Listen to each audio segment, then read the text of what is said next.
el aire de Radio Uruguay, inventamos entre todos la máquina de pensar. Acompáñenos en un viaje a través de los universos que vibran dentro de los libros. Bienvenidos al corazón de las palabras, la máquina de pensar. Conduce Pablo Silva Olazábal. Produce Gustavo Germán. Auspicia Biblioteca Nacional. La máquina de pensar. Amigos, ¿cómo están? Bienvenidos a Radio Uruguay, bienvenidos a La Máquina de Pensar, ¿cómo están?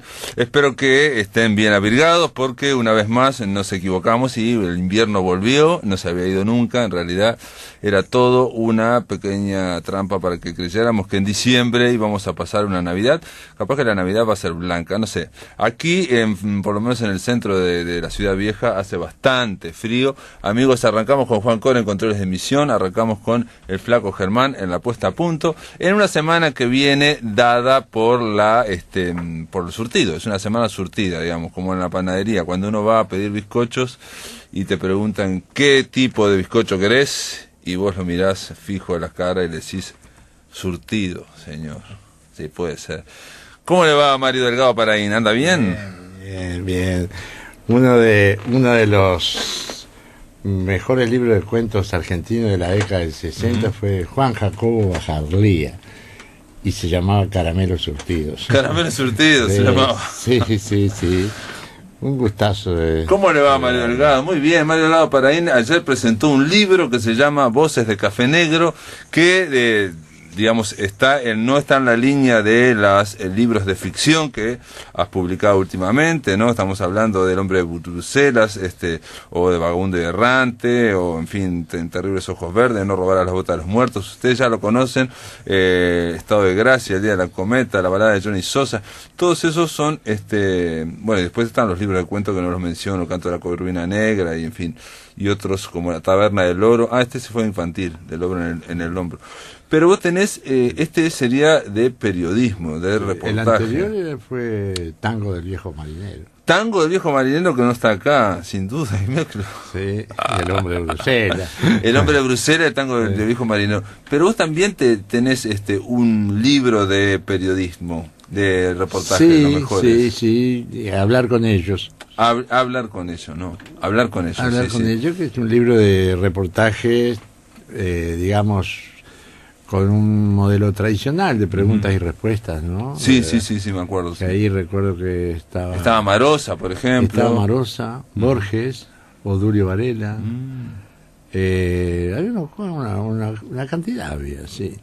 Pero es distinto, ¿no? Este es totalmente distinto porque se llama Voces de Café Negro y tiene que ver con el programa que llevó adelante, que dirigió Mario Delgado, con la producción de Gabriel Peveroni, si hay que decirlo, ahí en TV Ciudad, y duró tres temporadas, ¿no? Sí, tres temporadas, sí. Que son como 90, ¿o cuánto son? 157. ¿150 y tantos? Sí, 157 entrevistas. De los cuales seleccionamos 30 para ¿no?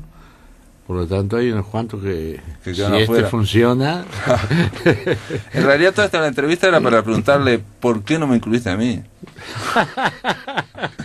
No, muchas gracias, él me invitó y tuve la desfachatez de ir ahí y entonces después, claro, fui a verlo y a ver si estaba y no estoy. Pero si te digo por qué no te incluí, me lo vas a agradecer. Es un chiste. Porque justamente uno de los primeros... Porque hay gente seria acá, dígalo la verdad, hay gente seria. Vamos a decir quiénes están.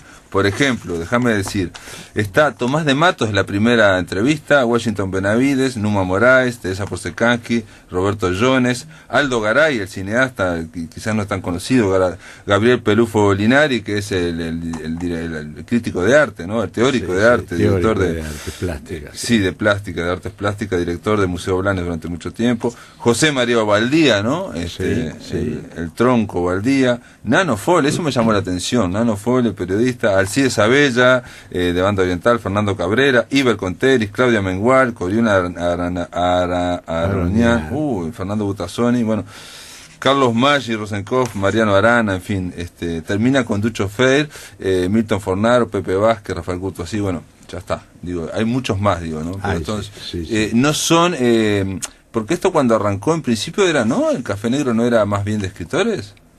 No, ¿No? Cuando arrancó el primero, por ejemplo... La primera temporada. El primero, recuerdo, fue Daniel Vidart.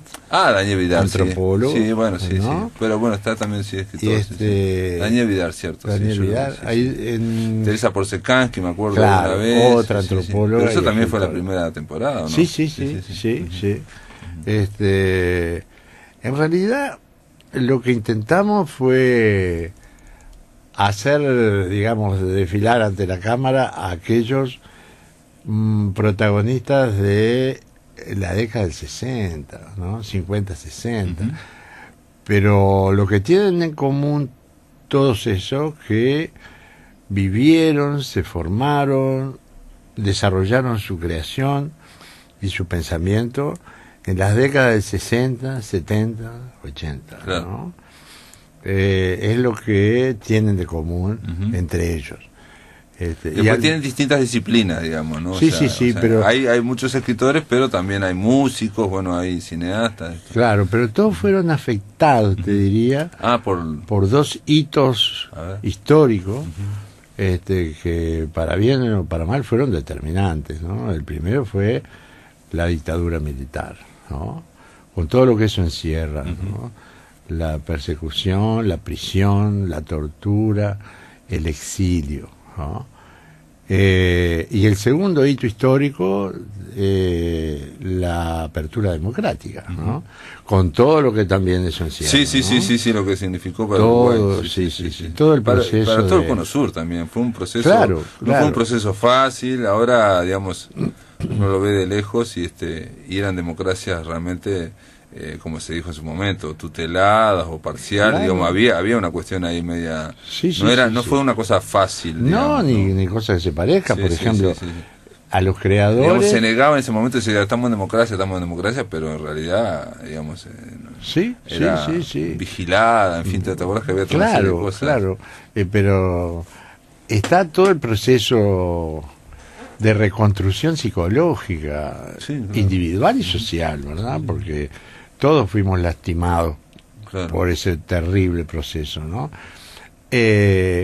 Además, perdón, pero aparte a veces se cae en la idea de que la democracia es solo que, bueno, libertad de expresión, que funcionan las leyes, y la democracia es un concepto que se va intensificando, digamos, ¿no? O sea, hay países, como los países, por ejemplo, escandinavos, que van intensificando, ampliando la democracia y la van intensificando a otros estratos, digamos, ¿no? Y otros la van reelaborando o elaborando por primera vez, como todos los países... Del este, claro, sí, que nunca conocieron la democracia, claro, sí. Pero digo, por ejemplo, cosas como, por ejemplo, el matrimonio igualitario o no sé, por ponerte algo, el aborto, esos son, digamos, ampliaciones o intensificaciones de la democracia que van siendo, ¿no? Claro, a otros lados, la píldora, claro. En cambio, en el 85 había una cuestión muy, muy oscura, digamos, claro. ¿no? Aparte que el país estaba hecho pelota. Seguro, pero aparte... todo el proceso de devastación que generó la dictadura a nivel de los lenguajes artísticos, ¿no? Fueron destruidos por la censura, por la persecución política, por la autocensura, ¿no? Y además, si uno dice que en la primer hito histórico ocurrió el exilio, se provocó el exilio, el segundo generó el desexilio y la reconstrucción penosa y lenta del lenguaje perdido, ¿no? De la tendencia artística perdida. Todo eso que fue lastimado tuvo que ser reprocesado a nivel de lo que yo les llamo la personalidad artística, ¿no? Todo lo que puede ser dicho, parecía como que lo que puede ser dicho estaba como más tutelado también, más recortado lo que podía ser dicho. O sea, por un lado era una democracia, pero lo que puede ser dicho era hasta ahí nomás. ¿Y cómo te sentiste vos? Digamos, fueron 3 temporadas. Yo me acuerdo cuando te propusieron salir en televisión, hacer un formato de periodismo, digamos, ¿no? Entrevistas únicas de 45 minutos, digamos. 55, ¿no? O sea, sin cortes, ¿no? Sin cortes, sin cortes.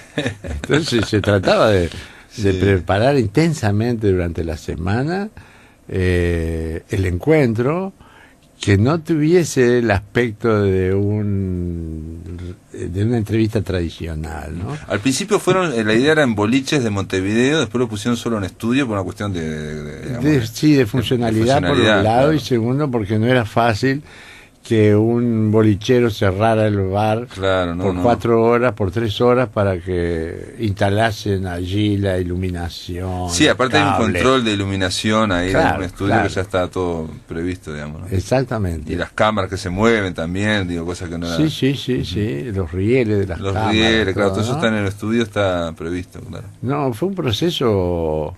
Cuando me propusieron hacer esto... Perdón, y para el canal también fue como, ¿no? O sea, digo, cuando crear un estudio para Café Negro específicamente y todo, digamos, estamos hablando de que recrear un bar, en fin, o sea, eso habló de que la primera temporada funcionó, ¿no? Exactamente.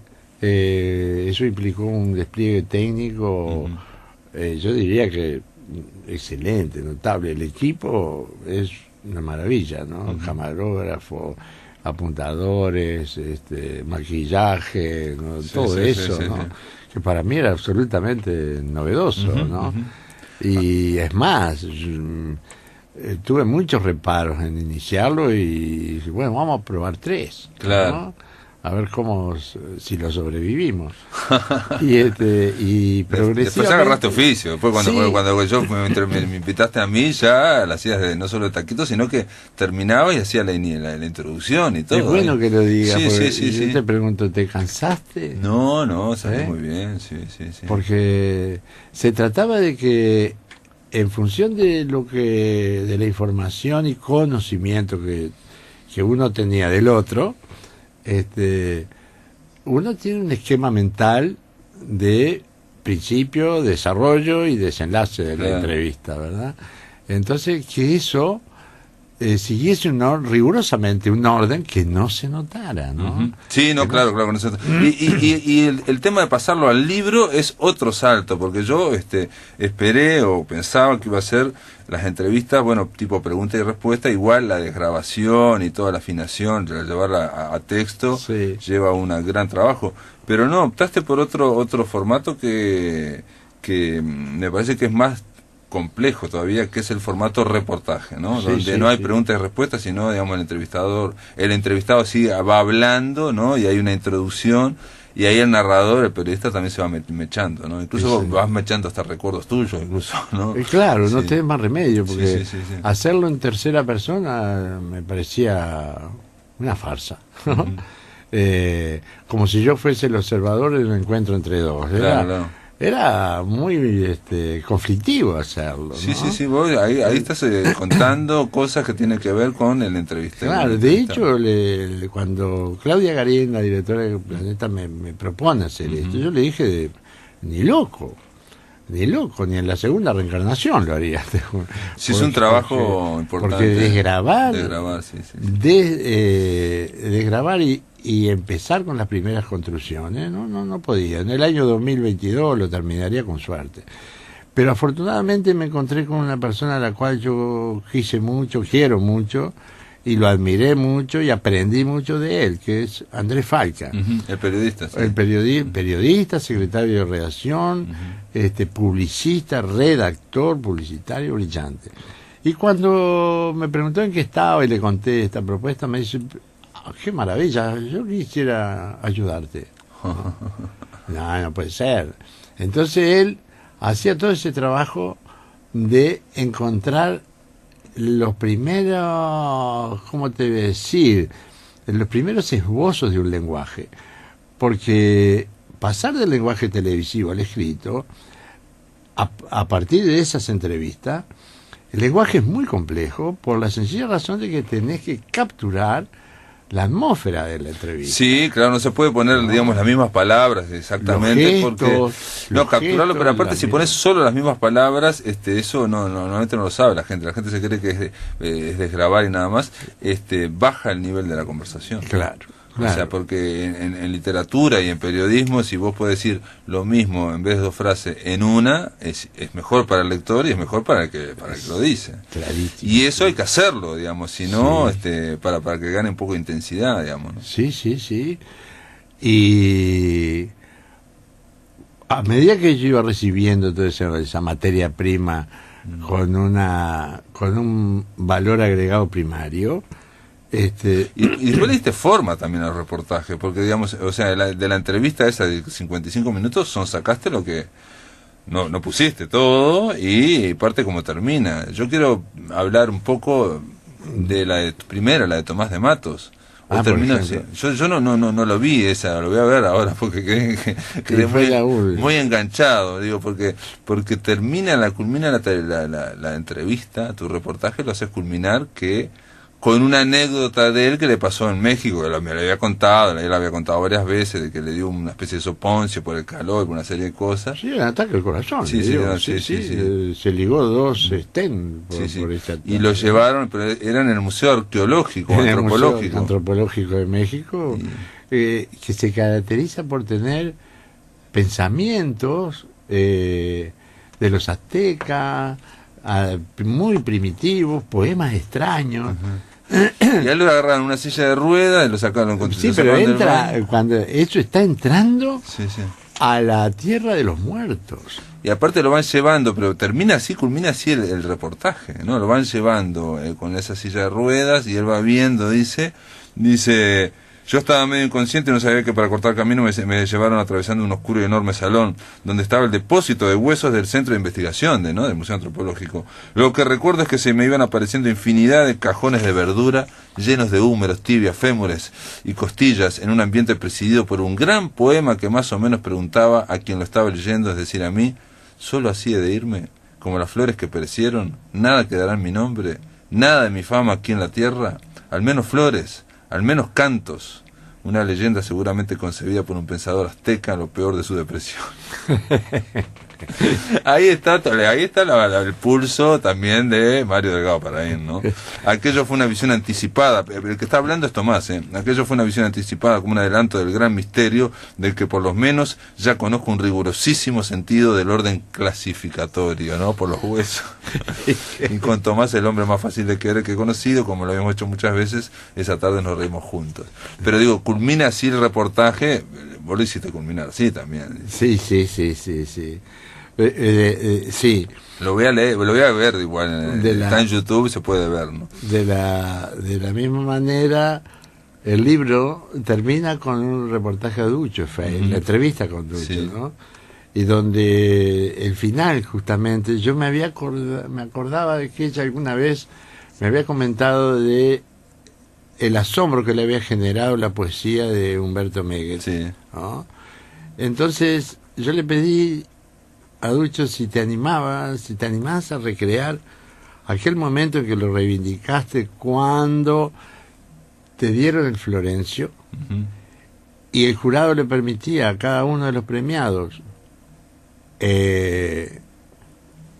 decir unas palabras, de agradecimiento. Y ella eligió, ¿lo tenés ahí? Sí, está el de las nueces. Porque vale la pena. El de las nueces, ¿no? Sí. Ella dijo, dile a las nueces que se partan solas, Raquel, dile a las nueces que se partan solas, no me quedan fuerzas, llama al médico, dile a las nueces que se pongan tristes, no me quedan risas, llama al médico, dile a las nueces que no tengo verbos, ya no tengo verbos, llama al médico, dile a las nueces que me quieran siempre. Es impresionante ese poema, sí.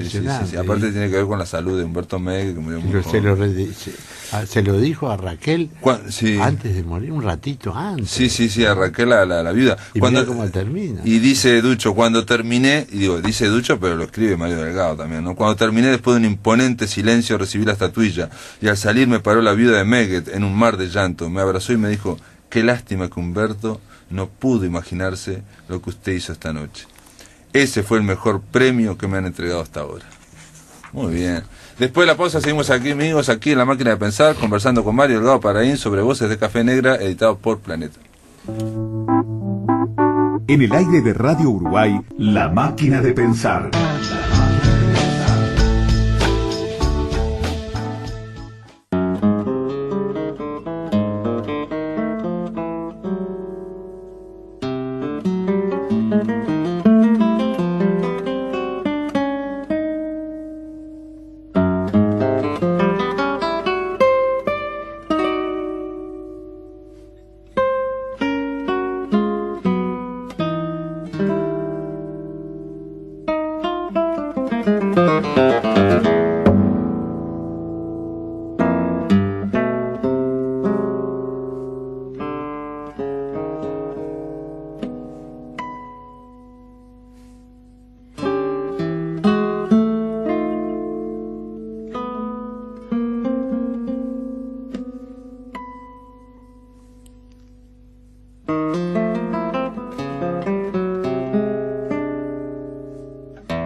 Bueno, este es Abel Carlevaro, Cadencias 1 es la pieza que nos estaba brindando, y bueno, nos está acompañando don Abel Carlevaro porque en Fraiventos este viernes y sábado va a haber un certamen de guitarra internacional. Ahí vamos a hablar mañana con Gonzalo Solari, que es uno de los jurados y uno de los promotores y gestores de ese festival internacional, o de ese certamen internacional, que tiene que ver con el centenario de Carlevaro. Alguien que menciona, estamos con Mario Delgado Paraín, hablando de Voces de Café Negro, de este libro. Alguien que menciona a Carlevaro es Clisich, Esteban Clisich. Sí, pero yo también te lo puedo mencionar. A ver, porque recuerdo la imagen que tengo del maestro.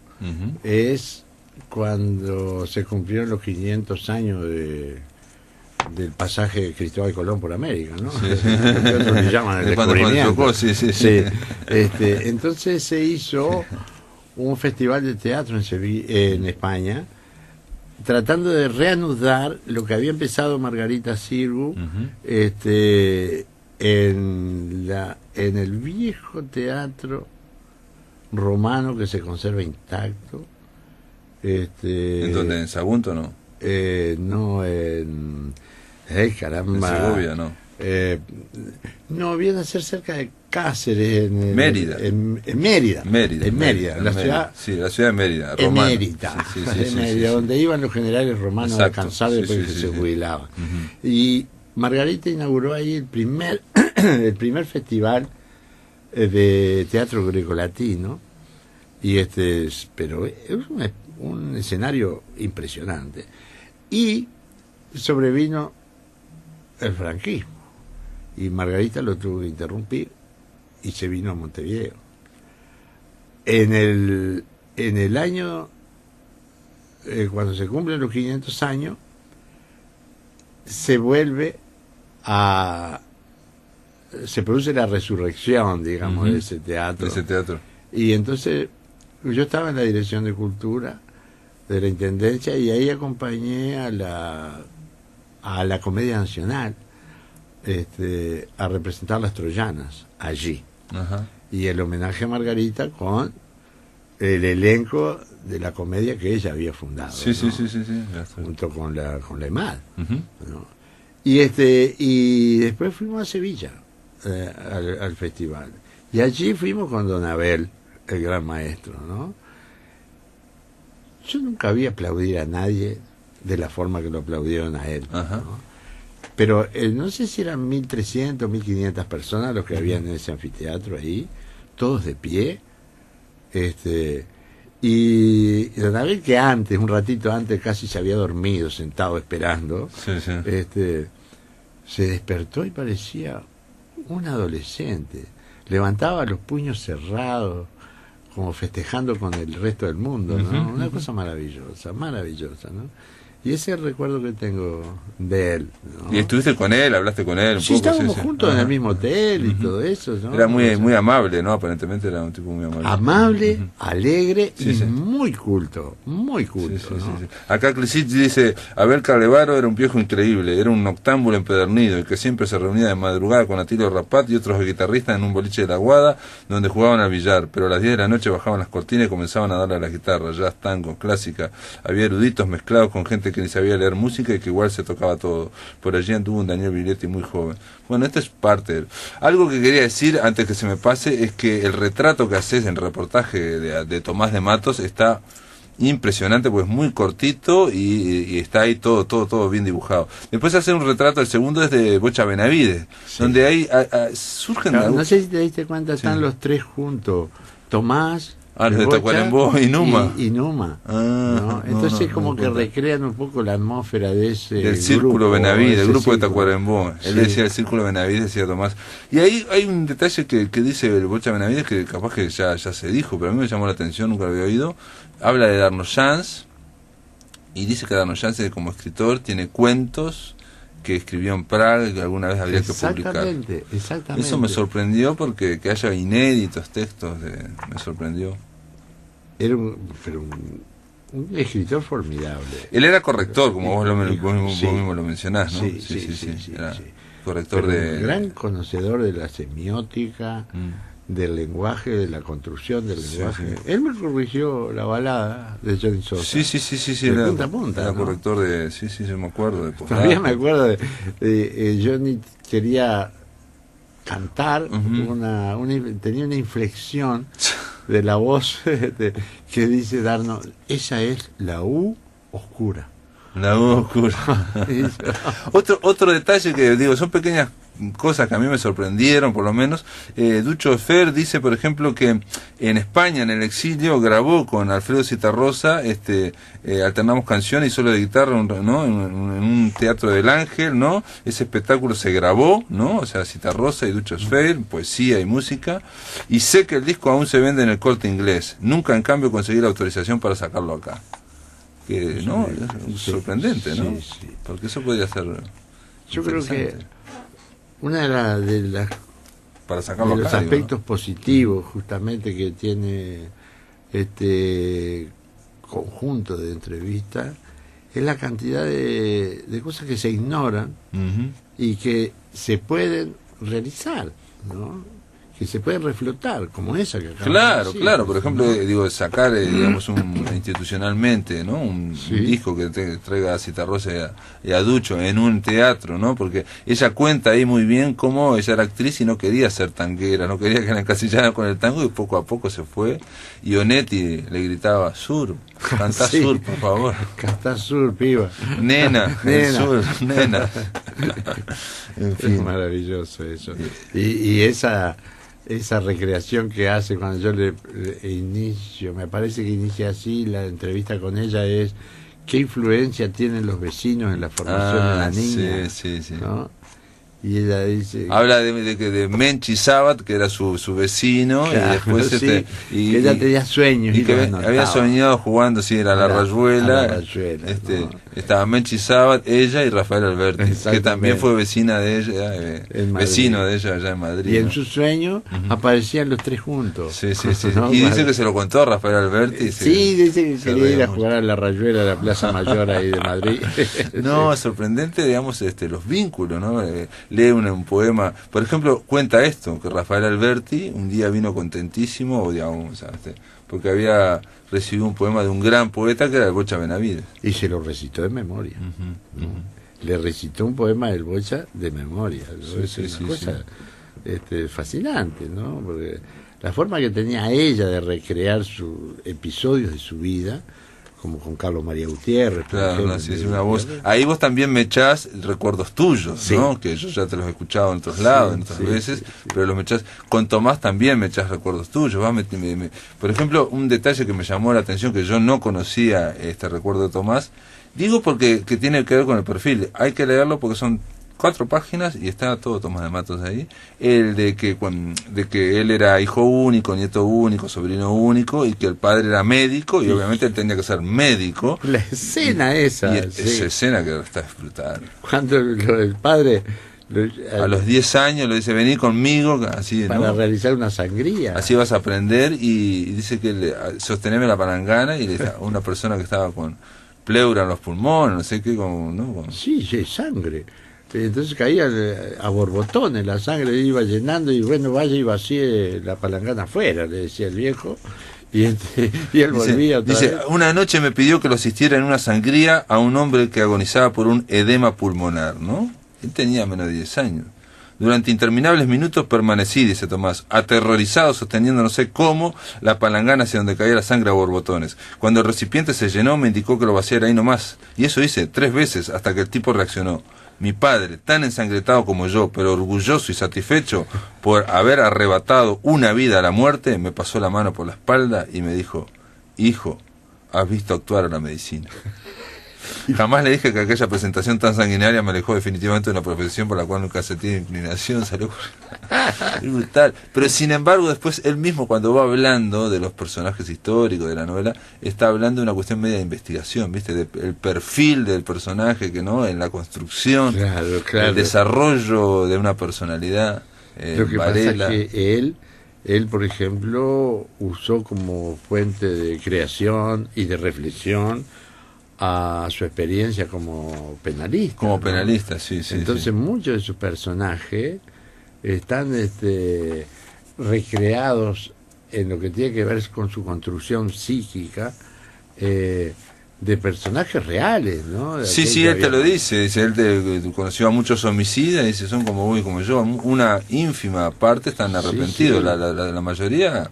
Sí, al principio un caso, recuerdo, donde ella había denunciado a su marido por violencia doméstica, por golpeador, no sé qué, y después él terminó matándola mucho. Pero en la primera vez ya había venido ella a que lo defendiera, que la defendiera Tomás. Y Tomás terminó hablando con el golpeador. Después, cuando la mató, el golpeador le decía, el tipo, el asesino, sí, el tipo decía, sí, mire doctor, ella siempre me complicó la vida y ahora justo mire de qué manera me la está complicando.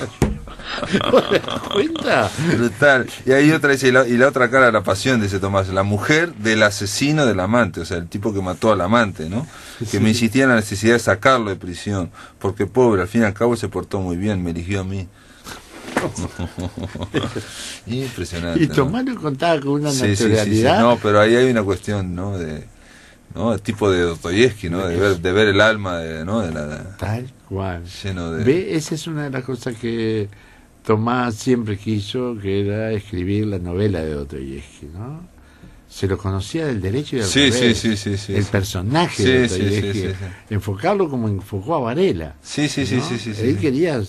Yo me acuerdo cuando lo fui a ver, que vino Saramago ahí al Paranifo, y lo fuimos a ver ahí con Henry Trujillo, no sé qué, y después le comenté, mirá, te vimos, la verdad que... Y me dice, estaba tan nervioso, dice, porque para mí era como estar al lado del Dosto. Del Dosto. El Dosto. Y me llamó la atención que le dijera el Dosto, ¿no? Impresionante, te sabes. Porque era re amigo cuando estoy aquí.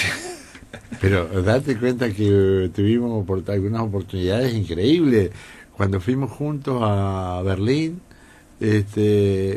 fuimos a una ciudad de Ray Gudenmertin, que era la gente literaria de José Saramago, de Luis Sepúlveda, y bueno, me representó a mí. Ray falleció, pero Ray vivía en Bad Homburg, que era una pequeña ciudad a unos 15 kilómetros de Frankfurt, que se caracterizaba porque tenía el parque de Linneo, aquel clasificador de las plantas, botánica, ¿no? Y en ese parque de él, en el centro de la espesura de un bosque que parecía salido de Hansel y Gretel, había un extraño edificio que tenía el aspecto de esos sombreros de las arroceras chinas. ¿No? Sí, cantonés. ¿Y sabes qué era? Un casino del siglo XVII. Mirá vos. Y ahí iba Dostoyevsky a perder. El jugador, sí. Exactamente, y Tomás no lo podía creer. Y no se podía entrar a menos que alquilaras un frac. Tuvimos que ponerle un frac para entrar al casino. Sí, entraron los dos, mirá. Sí, entramos y perdimos, igual que Dostoyevsky. Impresionante. Bueno, Mario Delgado Paraín, voces de Café Negra. Café Negro, perdón. Esto rozamos la superficie realmente, pero como decís vos, por lo menos yo he visto muchos detalles que, incluso habiendo visto la entrevista tuya, ¿no?, en la televisión, acá los descubrí. Por ejemplo, eso, insisto, lo de Bocha Benavides hablando de Arnoyan, de cuentos inéditos, eso no, la verdad que me lo había perdido. Así que gracias por estar acá en La Máquina de Pensar. No, ojalá que les guste a los lectores, porque la idea es que se tenga una visión panorámica de aquella época. Del espíritu de la época. Del espíritu de la época, del Seis Gates. No sé, Seis Gates, algo así. Me pareció, es una palabra bellísima. Alemana, alemana, que quiere decir espíritu de época, ¿no? Y aquí está, creo. O eso intentamos, ¿no? Gracias por estar acá en La Máquina de Pensar. Gracias a ti, Víctor. En el aire de Radio Uruguay, La Máquina de Pensar.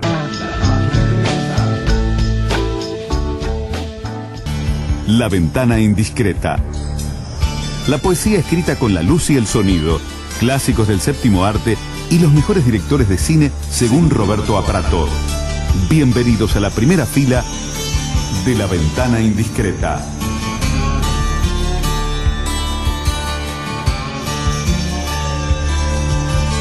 Muy bien, Roberto Prato, La Ventana Indiscreta.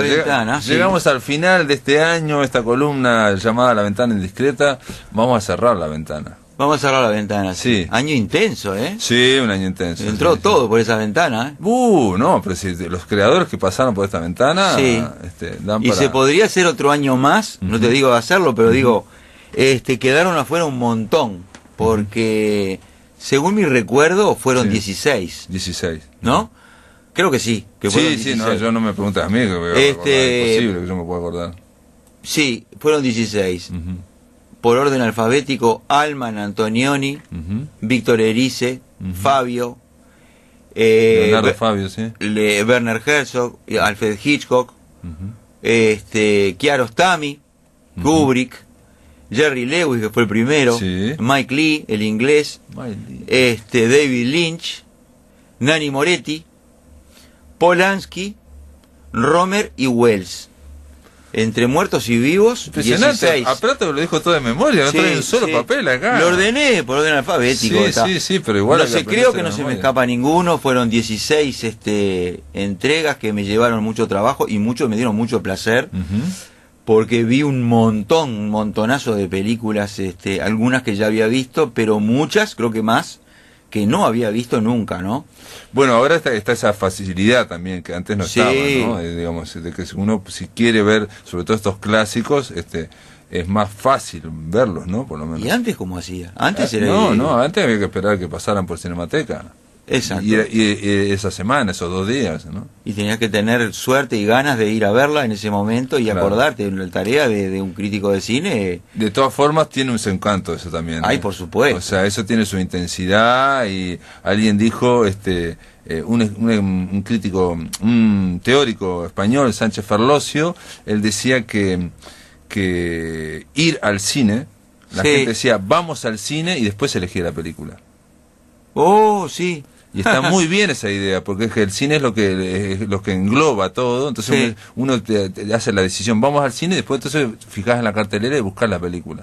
Y eso me parece, tiene que ver con lo contrario que decía Hitchcock, ¿no? De que el cine es un montón de butacas vacías, ¿no? Que hay que Sí. llenar, ¿no? Sí, sí, sí. Pero sí. son dos conceptos. También está esa otra cosa de ir al cine sin saber lo que uno va a ver. Bueno. O sea, no ir ir y de repente encontrarte con otra película distinta que me pasó un par de veces.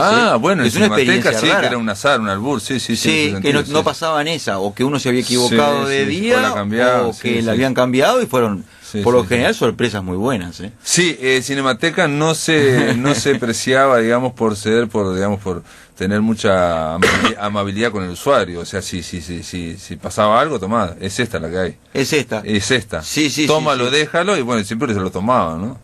Y a veces, bueno, alguna vez películas que uno ya había visto que no iba a ver eso, pero se encontraba, bueno, van a dar otra de aquel que ya vivo. O si no, encontrarme con algo que no tenía nada que ver. Yo no vine a ver esto y sin embargo... Sí. A mí me pasó, por ejemplo, algo en Cinemateca, bueno, pero es una experiencia media estética rara, que es ver una película cubana que empezaba la película y se rompe el rollo, ¿no? Ah, sí. Entonces te dicen, no llegó el rollo, se rompió, entonces vamos a pasar al segundo rollo. Se escuchaba al proyeccionista. Sí. Y yo dije, qué raro que tenga un poco de acento cubano el proyeccionista, pero yo creí que cuando estábamos en Cinemateca, eso era muy común y que pasaba, ¿no? Y estaba dentro de la película. Y al final de la película dice, bueno, llegó el primer rollo, lo vamos a pasar. Y pasan el primer rollo, y en el primer rollo está la película se llama Plaf, y es de Tabío, de Juan Carlos Tabío. ¿Ah, sí? Y conocía. entonces al final, al ver el primer rollo al final, que es cuando están los títulos, cuando se presenta, cuando todo va a ser bueno, digamos, Sí. estaba la clave de la película, porque es Plaf o demasiado miedo a la vida. Pa. Bueno, eso ya es un experimento. Muy ¿no? sofisticado, pero eso si lo hubieras visto en otro cine no te lo creías. Yo como lo veía en Cinemateca, en el entorno, viste que ocurrían se hacía verosímil, esos sí. accidentes ocurrían. Claro, o películas que venían sin subtítulos. O entreverada. Una vez yo vi la Terminator y salió tipo diciendo a alguien porque mina entreverada. Ah, no, El eso rollo. no, que a veces que no había subtítulos electrónicos Ah, sí. o subtítulos que leía Martínez Carril también. Hablado, sí, sí, hablado, sí, sí. qué Bueno, cosa pero rara. esos son Pregunta, avatares. y de toda esta selección que hiciste y que te aprendiste de memoria, obviamente la mayoría son europeos, ¿no? Y algún norteamericano. Norteamericano, bueno, el iraní Kiarostami. Y un español y un argentino. No, japonés no hubo, no estuvo. No, faltó. Kurosawa, sí. Faltaron rusos, faltaron muchos japoneses. David Lynch, no lo mencionaste, Lynch. ¿Cómo no? Lo mencionaste. Sí. No, faltó un montón de gente, faltó Tarkovsky. O sea, yo partí de la base de que esos 16 a mí me gustan mucho. Claro. Que los conozco, que me gustan, no te diré que soy capaz de hablar de ellos sin leer nada ni hacer nada, pero que ya tengo una ventaja respecto de otros, ¿no? Pero hay otros que también podrían haber entrado en eso. Tarkovsky es uno, pero hay uno que yo lo calculé varias veces en el año, que es Berman. Berman, sí. Berman faltó a la cita. Sí, Berman. Ese le dedicamos una semana a Berman, sí. Hay que decir un detalle, digo, para felicitarte, que tu libro, Ficcionalidad, ¿no? Sacó una mención en los premios MEC. Digo, ¿por qué lo menciono? Muchas gracias. Primero, bueno, una mención es un premio también, pero lo menciono porque ese libro fue el que provocó que yo te pidiera a ver si querías eso, ¿no? Sí. Al hacer, vos escribiste un libro sobre ficcionalidad en literatura y en cine. Sí. Entonces se me ocurrió, ¿por qué no querés hablar del cine? Claro, sí, lo dediqué. La mitad del libro está dedicado a cine. Sí, ya lo sé. Sí. Yo en algún momento pensé que era más literatura. No, pero no, es mitad y mitad. Tiene un peso muy importante el cine. Sí. Digo, ¿siempre lo tuvo para vos o es en este libro? Porque fue en este libro. No, siempre lo tuvo. O sea, yo lo que estudié fue literatura, pero cine, para mí fue como una especie de formación así autodidacta, paralela. ¿Y a vos te hubiera gustado ser cine?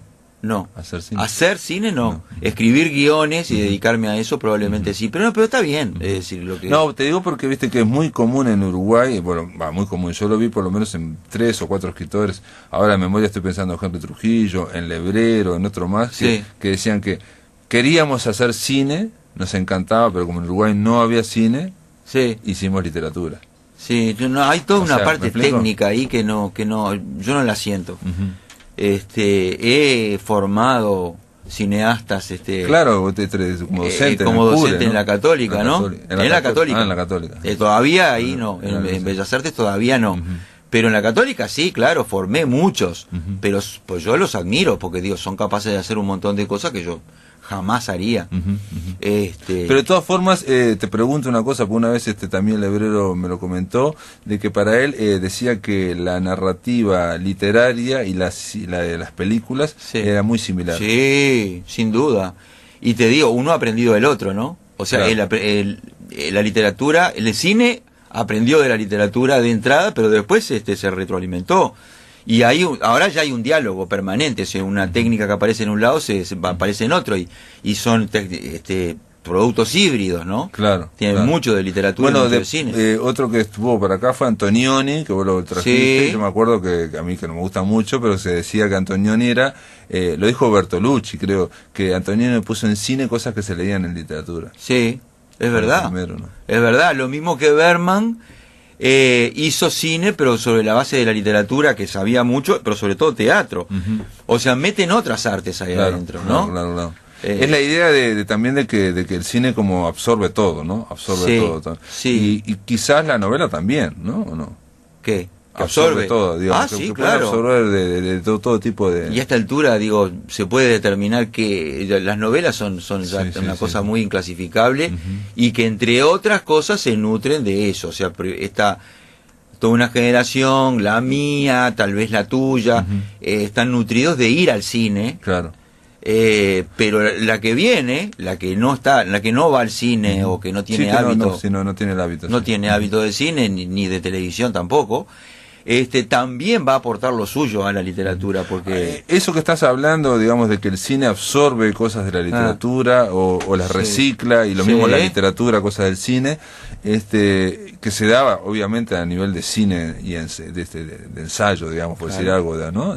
Pero ahora la novedad es que también se está dando en las series de televisión. Sí. O sea, las series de televisión están innovando su forma de narrar, que parecía eso que antes era de cine de autor, digamos. Sí, o sea, las series se habían, digamos, se habían estancado. Claro, en un determinado momento sofisticaron de una forma sorprendente. Sí, y la creatividad apareció en las series ahora. O sea, exacto, la creatividad a un nivel muy particular, que es la invención de historias, que estaba como estancada, o sea, yo qué sé, estaban repitiendo pero cosas, yo digo ¿no? recursos también. Y recursos cinematográficos, por los dos lados. O que vienen de la literatura incluso, Sí. ¿no? O sea, recursos de... True Detective, por ejemplo. Claro, exacto. Breaking Bad o esta que... Yo hace poco vi una serie que ahora no me acuerdo ni cómo se llama, mirá, que es francesa y que es una especie de comedia kafkiana absurda, pero es una serie sobre espías en los años 50, ¿no? En Argelia, no sé qué, no sé cuánto. Entonces, lo que te demuestra es que los franceses eran unos burócratas nada más, ¿no? Sí, Como, sí, o sea, sí. no eran como... es tan abstracta la serie que parece que estuviera hecha solamente en 2 oficinas, ¿no? Y eso ¿sí? va ¿Cómo se diciendo- llama? no me acuerdo ahora, no. Pero quiero decir que uno la ve diciendo que es raro las Sí. cosas que están haciendo en Claro, serie, porque ¿no? normalmente uno pensaba, las series son como cosas para Más consumismo directo, Claro. y chao, y pasar a otra cosa, jamás volver a ver una serie, ¿no? Exacto, como el teleteatro Pero antiguo, no es así, es verdad. Pero los lados, invención de historias y también recursos narrativos que vienen del cine de autor, del cine de lenguaje, lo que se llama autor de cine, de ensayo, ¿no? De los arte años y 60. ensayo. sí, De arte y le dicen- ensayo. En España le dicen arte y ensayo. Sí. Es una cosa que se confunde con cine moderno ya a esta altura. Ujú. Y que han creado todo ya una tradición, o sea, hay autores dentro de la serie como J.J. Abrams, JJ ahora. que sí, está sí. detrás de esta que hablábamos el otro día, Westworld, esta Ajá. que es impresionante, que está basada en una película de hace mucho tiempo, No la vi. con Jules sí, Briner. sí, vi la película de Jules Briner, que son unos robots Sí. de cowboy, Sí. ¿no? Esa la vi, que Bueno, no me acuerdo. se llama igual, Ah. está basada en el guión de la película esa, y de ahí se amplió. Bueno, otra pero cosa. entonces te das cuenta que son todos como... Cine del cine, ¿no? Exacto, Sí. cine del cine y recursos como artísticos. JJ Abrams fue el que saltó a la fama también, ya hasta era famoso con Lost, ¿no? Que uno si ve Sí. Lost, también ahí hay Lost muchísimo. es un bonjón, claro, sí. Pero en las series inglesas, que hay otra tradición distinta también, Line of Duty es impresionante. Bueno, y hay otra, Line of Duty, digamos, es a nivel de policial, ¿no? Que la recomendamos de acá, me la recomendó Sí. Roberto Aprato, y realmente está muy bien en cuanto a la densidad, no solamente de toda la historia ¿no? en una temporada, sino que todo se va juxtaponiendo con la segunda y con la tercera temporada, ¿no? Digamos, la corrupción, habla de la corrupción. Sí. Pero por ejemplo hay otras inglesas como Life in Mars, no sé si la viste, sí, claro. que es un policía que le pegaron un balazo en la cabeza y está en estado de coma profundo. Sí. Y como está en estado de coma profundo, él vive o imagina que vive en el año 73. Sí. Y a partir Sí, de ahí, sí, toda la vi. serie está en el año 73, aunque en la realidad está en la cama, ¿no? Sí. Con una bala. Es imponente eso, sí, está muy y, bien. Y después se hicieron no sé si la anterior o después Ash to Ash, que también es algo parecido. Ah, Ujú. es la misma que trama, sí, La una trama misma muy trama. parecida. Entonces estamos hablando de una Y bueno, y las sofisticación. suecas, ¿no? Una Muchas sofisticación, suecas, sí. islandesas, noruegas. O sea que se está creando toda una manera de comprender la narrativa, ya que hablaba de la narrativa en términos de cine, que bueno, pasa a ser algo nuevo, pasa a ser algo estimulante realmente, ¿no? Ujú. Eso, bueno, vendrá para otra época, pero... Sí. Lo Bueno, que- pues es que hay un artículo que leía no sé tanto de Hermann Hesse del año 20 más o menos, Sí. ¿no? Donde él decía que estaba la competencia con el cine, ¿no? Sí. El tema de que el cine se estaba convirtiendo en la locura, ¿no? Del mundo. Y él decía que era mejor que se le convirtiera en la locura del mundo porque se iba a llevar toda la aventura, decía él, se va a llevar todos los crímenes, ¿no? Sí. Y va a dejar a la literatura lo que es la investigación profunda de la mente humana, ¿no? De la psiquis humana, que solo la literatura puede hacer. Sí, pero ya no tanto. Entonces va a aliviar a la literatura Sí. de temas, decía que los temas iban a ser... Eso no ocurrió, digamos. No ocurrió. Por distintas vías no ocurrió y se metió la profundidad también ahí. Ujú. A esta altura... En el propio cine. Claro. Sí, sí, O sea, sí, hubo sí. mucho contra al cine por parte de los literatos, así como hubo contra al cine sonoro por parte de los cineastas mudos, ¿no? Claro, sí. Que no querían que hubiera. No, perdieron la expresión. Sí, perdían la expresión, o obligaba a sentir la voz de los actores, toda la vulgaridad del mundo real. muchos franceses se pusieron en contra. No, y aparte cada adelanto tecnológico hacía más pesada la cámara, digamos, lo que lograron los mudos expresionistas haciendo cualquier cosa con la cámara, después al grabarlo y todo esto llevaba, sobre todo al principio. Lo mismo cuando hubo el color también. Después el color. La tecnología pesa y entonces hace que te estrecha, digamos. Y ahora que está ya el digital, el cine digital, ¿no? Ya eso también es objeto de críticas por parte de los que siguen queriendo que haya cine analógico, ¿no? Analógico, celuloide, sí. Hay una película, un documental que se llama El impacto del cine digital, en que aparecen un montón de directores que están a favor o en contra, que son pocos los que están a favor todavía dentro de los entrevistados ahí, pero bueno, por supuesto que está James Cameron, o está el propio David Lynch, que dice que no va a hacer nunca más una película Bueno, pero Lynch común y corriente, ¿no? Claro. Es decir, también queda resistencia, porque todo se pierde, todo eso de la sala de montaje, que todo se puede hacer en una computadora, pierde la gracia. Bueno, vos me recomendaste una película que podemos recomendar, Victoria, que precisamente es una noche de tres muchachos y una española ahí en Berlín o en Múnich, sí. que está muy bien y está filmada con un celular, ¿no? Y está tan bien hecha que digamos que aunque sea un solo plano todo, lo importante es que uno se olvida de eso. Se olvida y queda metido dentro de la película. Sí, llega un momento que no te das cuenta. Al principio lo sentís y después ¿cómo? Pues sí, es así. Eso porque funciona, no es como el arca rusa de Sokurov, que yo siempre estaba presente. Para mí ahí no funcionó, por más que todos los críticos dijeron que era bellísima.